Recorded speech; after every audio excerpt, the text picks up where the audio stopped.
Lewis Hamilton finished just outside the Belgian podium, but the result hides how quickly Ferrari lost control of a promising weekend. Victories in Barcelona and Silverstone had transformed expectations, while the SF26 looked competitive from Friday. Then a Saturday crash, contact with Russell, and a penalty began cutting away Hamilton's chances. Hamilton had finished P2 in FP1 and P4 in FP2, proving Ferrari had genuine speed. Even after the race damage, he remained close enough to pressure Leclerc and later believed victory had been possible without the earlier problems. Yet his recovered points still left him 45 points behind Kimi Antonelli. The biggest warning came during the stop designed to save his race. A late front wing instruction created confusion inside Ferrari's crew and placed a mechanic in danger. The mechanic escaped injury, but the incident exposed a deeper breakdown involving timing, damage, and communication. Everything now leads to the 0.6-degree message that arrived too late. Ferrari's breakdown began before Hamilton reached his pit box. Leclerc was already being serviced, while Hamilton still had to serve his 5-second penalty. During the approach, he requested a front wing adjustment, but that information never reached the supercontroller responsible for coordinating the release. Once the penalty expired, a crew member called "Go" followed almost immediately by 0.6 degrees. The tires were changed and the jack dropped, but the mechanic carrying the adjustment tool still expected more work. With his attention on the tool, he missed the green light as the controller released the car. The stewards ruled that Hamilton had followed Ferrari's instruction and gave him no additional sporting penalty. Ferrari received a €30,000 fine, with €10,000 suspended, and agreed to review its procedures. The ruling never confirmed the performance cost of the unfinished sequence. To understand why Hamilton wanted that adjustment, the story must return to Russell. George Russell left La Source with his battery between 30 and 40% lower than expected. Toto Wolff confirmed that both Mercedes cars suffered reduced boost, although Russell's problem was worse. Leclerc and Hamilton passed on Kemmel, dropping Russell from the lead fight into a tightly packed group. Hamilton arrived at Les Combes behind another car and lacked front grip in the disturbed air. Russell attacked around the outside, but contact sent the Mercedes into the gravel.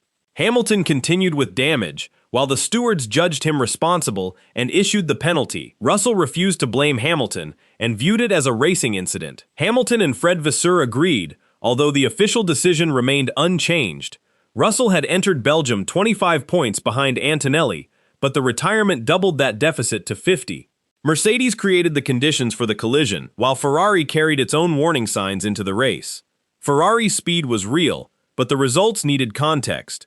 Hamilton opened with 1 minute 47.215 seconds, while Leclerc followed on 1 minute 47.277 seconds. Hamilton later improved to 1 minute 46.691 seconds.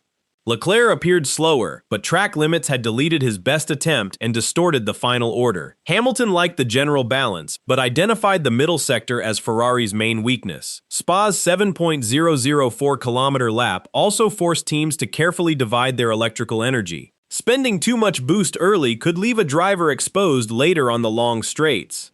Pirelli reported greater tire degradation than expected, with front abrasion and rear heat affecting the softer compounds. The medium and soft tires were separated by 4 to 5 tenths. Changing grip levels meant Ferrari was preparing for a moving target rather than a fixed setup problem. On Saturday, that narrow margin disappeared at Fognay. Lewis Hamilton reached the closing minutes of final practice before clipping the barrier at Fognay. He had already recorded 1 minute 46.382 seconds, only 0.392 seconds behind Antonelli. Pierre Gasly had crashed at the same corner earlier, showing how little recovery space that section offered. Ferrari rebuilt the SF26 before qualifying, and Hamilton responded with 1 minute 44.895 seconds. That placed him only 0.002 seconds behind Leclerc. The repair restored the car, but Hamilton still reported instability and identified the first and final sectors as Ferrari's hardest areas. No confirmed evidence isolated wind, grip, setup, or driver input as the single cause. What Ferrari definitely lost was clean preparation, reference laps, and time to refine the balance. Hamilton entered Sunday with competitive speed, but an interrupted buildup. The race would reveal how much performance remained when he began attacking. Lewis Hamilton attacked Oscar Piastri immediately after the safety car restart. He passed at La Source, but the McLaren reclaimed the position moments later. Hamilton remained close to the leading fight and briefly produced the fastest lap, proving the Ferrari still carried serious race pace. Piastri's position weakened after contact with Leclerc damaged the McLaren and reduced its downforce. The stewards reviewed the incident, but issued no penalty. Hamilton closed the gap, completed the overtake, and finished only 1.743 seconds ahead of Piastri after a determined late fight. Further ahead, the virtual safety car promoted Leclerc into the lead and damaged Verstappen's strategy. Antonelli eventually recovered first place, with Leclerc and Verstappen completing the podium. Hamilton could not reach them, but his speed turned the missing podium into a question of cause. The final timing would provide the clearest answer. Lewis Hamilton finished only 5.659 seconds behind Verstappen. Removing the 5-second penalty appears to leave just 0.659 seconds between them.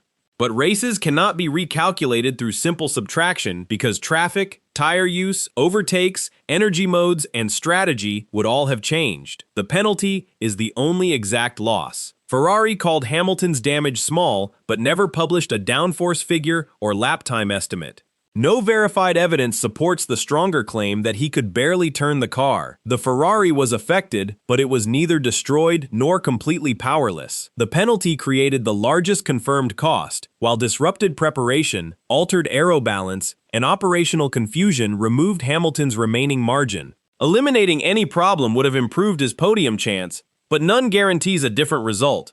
Ferrari did not lose through one fatal weakness. It lost through pressure accumulated across the entire weekend. Ferrari left Belgium facing a tougher championship picture. Antonelli reached 204 points. Hamilton moved to 159. Russell remained on 154, and Leclerc climbed to 126. Hamilton became Antonelli's closest challenger, while Leclerc moved within 33 points of his teammate. Mercedes now holds 358 points against Ferrari's 285, creating a constructors' gap of 73. Raw pace alone cannot remove that difference. Ferrari needs reliable systems, clean qualifying, accurate communication, and safe pit execution to arrive together whenever Mercedes leaves an opportunity. Budapest will reward rotation and tire control more than Spa-style straight-line speed. It gives Ferrari another chance to prove that Belgium produced lessons instead of excuses. The SF26 is now quick enough to influence the championship, but speed has raised the cost of every operational mistake. Spa did not expose a slow Ferrari. It exposed how expensive every unfinished detail has become.